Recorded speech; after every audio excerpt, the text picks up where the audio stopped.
Hey everyone, it's ArtStiva, and I was thinking of the perfect introductory image for this project to draw for you guys. I had one idea that was fine enough, but it just wasn't really exciting me. So I put pause on production and went back to the drawing board, or should I say the mini sketchbook I keep with me at all times. And then I got it. A perfect idea that introduces all the characters in an environment from the world of the story and pulls the viewer in.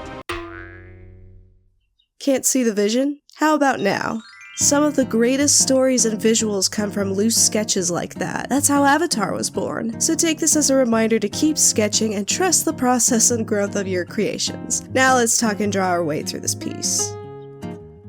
So this piece is based off a future comic I want to create. Its working title is Lemme for now, but that may change. With this drawing, I wanted to show off the main characters enjoying a night of fast food eats on the road. This is still hard for me to talk about because I'm still feeling my way through the writing phase. There's a lot about the characters and plot I need to define still, and so much visual development lies ahead in my future. But I'll do the best I can to give you some sense of the story. In an attempt to write down a brief plot summary, I came up with this a couple days ago. Lemme is running away from a dysfunctional job and a crazed prince obsessed with her. Can she, along with the company of her new friends, make it to the forest town of Granbury to start over? Or will her past catch up with her? I feel like that does a pretty good job of summing up the overall story you can expect from this. We've got fairy tale vibes, fairy tale creatures, and so much potential for both cozy and terrifying stuff to happen. This story takes place in a forest, but we flash back to the neighboring meadow, which is the home of the flower folk. A little brief description of each of these characters. Lemme is a house elf and a magical tailor. A passionate artist and lover of all things cozy and homely, she can incorporate plant life, elements, and even stars into her clothing. She's traveling with Dee, a gnome who finds missing forest creatures for a living and hopes to eventually make a career change into magical healing. The two of them bump into an elf named Scotty, who has fled his band of thieves to also start over in the forest. He's a whiz with gadgets and trickery. Eventually, they find the last companion of the group, a mouse witch named Gwen, who's lost her ability to control her magic and seeks to get it back from her jealous mentor. By the way, all four of these characters are on the Ace Arrow spectrum because I said so. Pretty basic character descriptions, I know, but that's what today's video is all about, laying down the basics, and I still need to flesh out their personalities. One thing I realized with working on Left 4 Dead: The Return is that it's really easy to write and develop characters if they have strong personalities to start with, so I hope to do that for my own characters. Right now, I'm working on the first draft of the pilot comic. On the one hand, despite not having a lot fleshed out yet, it hasn't been as hard to write as I thought it would be. But on the other hand,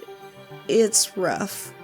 Really rough. Like, the characters' personalities are just barely there right now. But the great thing about first drafts is that once they're written, it's easier to see where to push the writing or flesh out characters and ideas. This is the millionth case of me needing to trust the process. One of the things I'm doing to help inspire my writing is studying from media that tap into themes, genres, and character types I want to explore in this story. The fairy tale style and themes are obvious. I've looked to Labyrinth, Princess Bride, Legend, Company of Wolves, the Grimm's Fairy Tale Classics anime, and Jim Henson's The Storyteller, among other works, to get that classic fairy tale feel. But I'm also tapping into horror a little bit. I don't know that I want this story to be 100% horror, but it definitely needs to get dark and spooky in places. I'm even delving into some video games for inspiration. The Path being a blend of fairy tale and horror, Haunting Ground as some ultimate stalker terror, and Tales from the Borderlands once again for good old-fashioned character work and story development. This was the same step I took when developing the script for Left 4 Dead: The Return. Seeing the films that influenced the games like 28 Days Later and Shaun of the Dead helped me get a sense of what to lean into and what to play against with the genre. Doing the same with a timeless genre such as fairy tales will surely help me with the script. And in a way, I'm lucky that the story is in the fairy tale genre. Fairy tales are a combination of a lot of my favorite things: magic,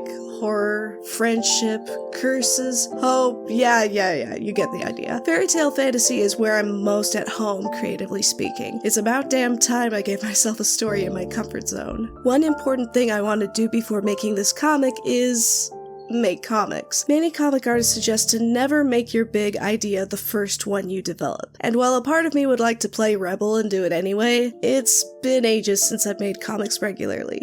And even when I did, I was 7 years old and my comics barely made any sense. So while I develop this comic, I want to get some practice in. My adventures in Baldur's Gate 3 will provide plenty of material for that. But I also have a short comic idea, fairy tale themed again, to try out in the meantime. And to take a page out of the book of upcoming animated pilot Farfetched, I'll also make short one-off comics around this comic's characters. This can be another way for me to flesh out my characters' personalities. Basically, I've got a lot of work and practice to do, but this is a project I'm really excited to develop. I think I could have a lot of fun and growth from this comic, and my hope is that other people enjoy it too. I'll have way more info about the story and characters over the coming months, as well as new artwork and teasers. Anyways, that's all I got for this one. If you like this drawing, leave a like on the video, and if you're interested in this future comic, consider subscribing to stay updated on the progression of the project. That's all for now.